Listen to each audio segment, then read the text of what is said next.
오늘 여러분과 함께 나눌 말씀은 약속을 붙잡고 눈을 들어 하나님을 바라보라. 약속을 붙잡고 눈을 들어 하나님을 바라보라. 이 제목으로 함께 은혜를 나누고자 합니다. 여러분 혹시 이런 경험을 해보신 적이 있으십니까? 눈앞에 좋은 조건에 마음이 끌려서 선택을 했는데 시간이 지나고 보니까 그 선택을 후회하게 된 그런 경험 말입니다. 어제도 말씀을 드렸습니다만 우리는 늘 무엇을 결정할 것인가를 가지라는 그런 문제 앞에 서 있습니다. 이때 세상은 끊임없이 우리 귀에 대고 속삭입니다. 눈으로 확인하고 좋은 것 택해, 좋은 것 택하면 돼.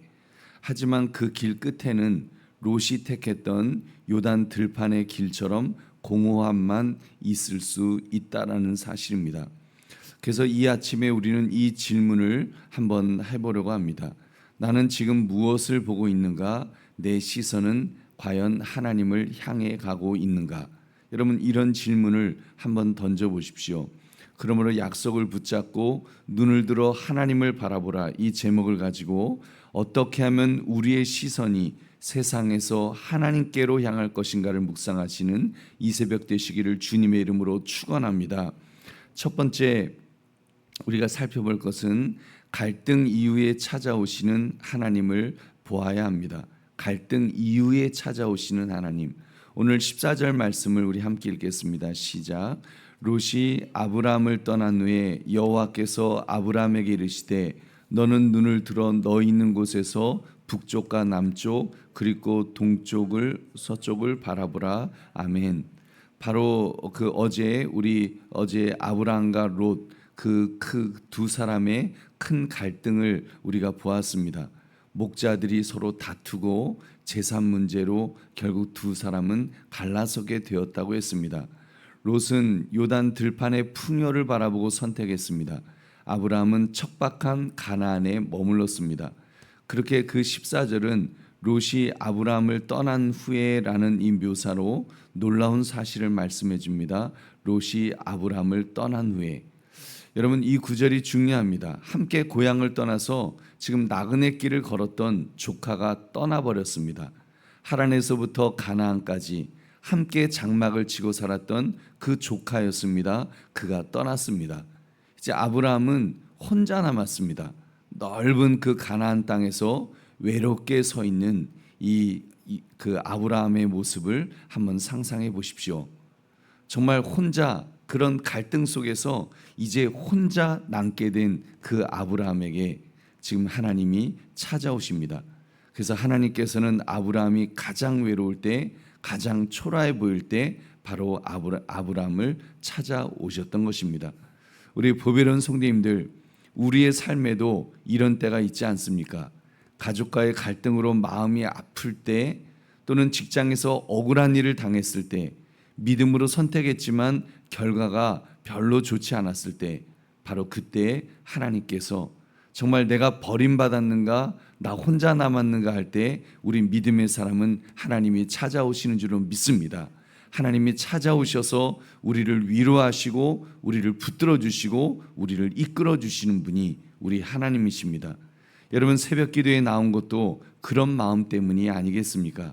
하나님께서는 우리가 가장 연약할 때, 가장 외로울 때 찾아오셔서 우리를 위로하시고 우리를 붙들어 주시는 분이시기 때문에 우리가 주님의 전에 나오는 줄로 믿습니다. 그러므로 갈등과 시험 속에서도 나를 찾아오시는 하나님을 기대하며 우리는 정말 그 하나님만을 바라보시는 저와 여러분 되시기를 주님의 이름으로 축원합니다. 우리 두 번째 살펴볼 것은 하나님이 보게 하시는 시선으로 바라보아야 합니다. 하나님이 보게 하시는 시선. 우리 14절 말씀 우리 14절을 다시 같이 읽겠습니다. 시작. 롯이 아브라함을 떠난 후에 여호와께서 아브라함에게 이르시되 너는 눈을 들어 너 있는 곳에서 북쪽과 남쪽 그리고 동쪽과 서쪽을 바라보라. 아멘. 여러분 하나님은 다시 보게 하셨습니다.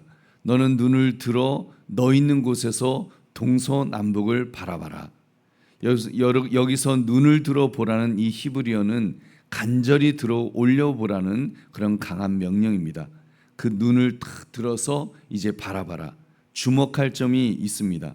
롯도 이전에 눈을 들어 보았다는 기록이 있었죠. 우리가 어제 롯도 눈을 들어서 보았다 그랬습니다.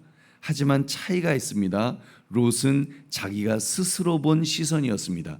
자기가 봤습니다. 육신의 시선이었습니다. 그렇기 때문에 세속적인 풍요만을 보았습니다. 하지만 이 아브라함은 어떻습니까? 하나님이 보게 하신 시선이었습니다. 하나님이 보라고 하셔서 하나님이 보라고 하시니까 이제 눈을 들어서 본 것입니다. 여러분, 이것이 얼마나 다릅니까? 하나님의 명령에 순종하여 본 시선이었습니다. 즉 언약의 약속을 따라 얻게 된 시선인 줄 믿으시기 바랍니다.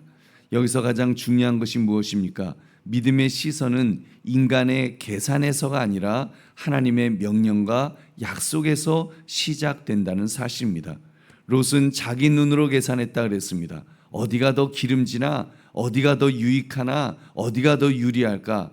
여러분, 이것은 인간의 계산이죠. 하지만 아브라함은 하나님의 명령에 따라서 하나님의 약속을 바라본 것입니다. 그 15절의 말씀도 같이 읽겠습니다. 시작.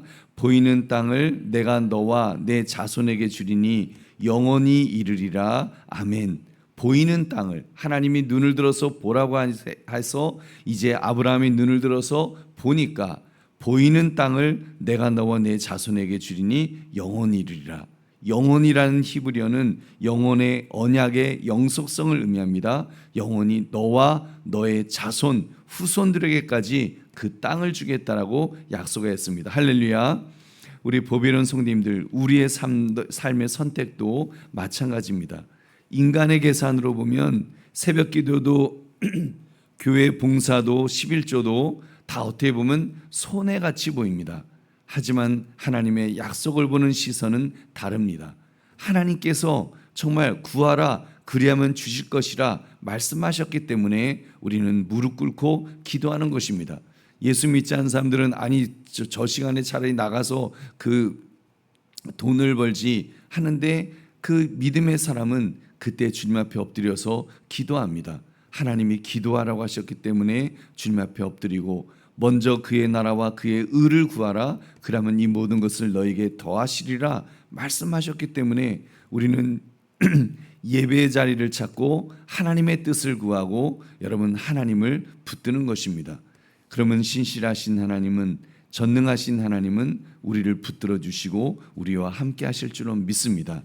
그래서 세상의 시선에 흔들리지 말고 우리는 하나님의 약속만을 바라보시는 저와 여러분 되시기를 다시 한번 주의 이름으로 축원합니다. 세 번째, 믿음으로 그렇게 걸으며 예배로 응답하라는 것이었습니다. 믿음으로 걸으며 예배로 응답하는 것. 우리 17절 18절 말씀 함께 읽겠습니다. 시작. 너는 일어나 그 땅을 종과 횡으로 두루 다녀보라. 내가 그것을 내게 주리라.